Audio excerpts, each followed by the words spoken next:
입니다. 노동건강연대 유성규 노무사입니다. 더 올려. 새해 벽두죠. 1월 4일날 한평우체국에서 근무하던 집배원 노동자가 뇌출혈로 쓰러졌다는 언론 보도가 있었습니다. 그로부터 이틀이 지나서 함양우체국에 근무하는 또 다른 집배원 노동자가 업무 중 교통사고로 지금 의식불명 상태라고 합니다. 사실 이런 사고와 질병들은 너무도 자주 발생을 해서 이제 새롭지도 않습니다. 근데 한 가지 안타까운 것은 이런 사고와 질병을 우정사업본부가 조금만 신경을 썼더라면 막을 수 있었던 그런 사고와 질병들이었다는 것입니다. 사실 노동자운동연구소가 작년부터 줄기차게 요구해왔던 그런 요구사항들, 바로 이런 안타까운 사고와 질병들을 막기 위한 것이었죠. 하지만 앞서서 발언자가 말씀드렸듯이 우정사업본부는 이러한 정당한 그리고 최소한의 요구들조차도 관심을 갖지 않고 제대로 된 노력을 기울이지 않았습니다.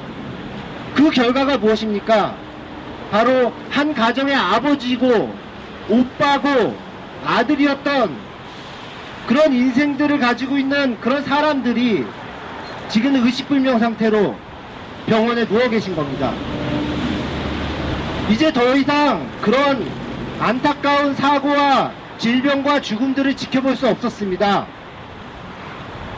이 자리에 모인 단체들은 고발을 좋아하고 누군가를 형사기관에 처벌을 요구하고 이런 걸 좋아하는 사람들이 아닙니다.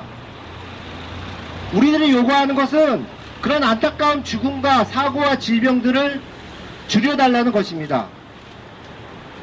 우정사업본부에게 묻고 싶습니다. 우정사업본부는 사용자로서 그런 집배원 노동자들의 죽음과 사고와 질병을 줄이기 위해서 어떠한 노력을 했는지,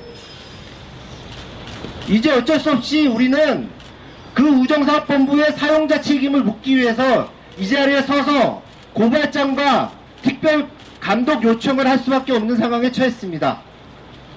간단하게 말씀드리겠습니다. 우리 현행 산업안전보건법은 사용자가 노동자의 건강을 보호하기 위한 의무사항들을 정하고 있습니다. 제가 노무사로서 10몇 년을 산업안전보건법을 검토하고 자문하고 상담했던 사람인데, 이 우정사업본부의 그동안의 관리관행 실태들을 검토한 결과 놀랄 수밖에 없었습니다.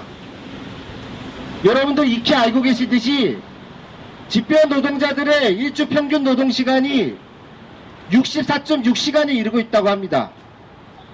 폭주기에는 70시간, 특별기에는 80시간 이상의 노동에 시달리고 있습니다. 80시간 이상의 노동이라고 하는 것은 잠자는 시간 빼놓고는 하루 종일 일을 하고 있다는 겁니다. 그런 상황에서 사고가 발생되지 않겠습니까? 그런 상황에서 인간의 심장과 뇌가 견딜 수 있겠습니까? 우정사업본부는 그런 상황을 개선하고 그로부터 발생되는 노동자들의 건강과 노동자들의 사고, 이런 부분들을 어느 정도 신경 썼습니까?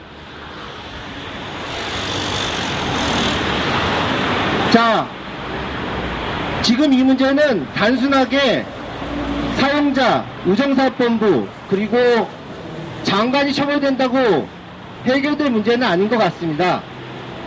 현행 근로감독관 직무규정에 따르면 이러한 사회적 물의를 일으키거나 일으킬 우려가 있는 이런 사업장에 대해서는 반드시 특별감독을 시행을 해서 그런 문제들을 사전에 예방하고 철저하게 감독하게 되어 있습니다. 고용노동부 장관에게 요청합니다.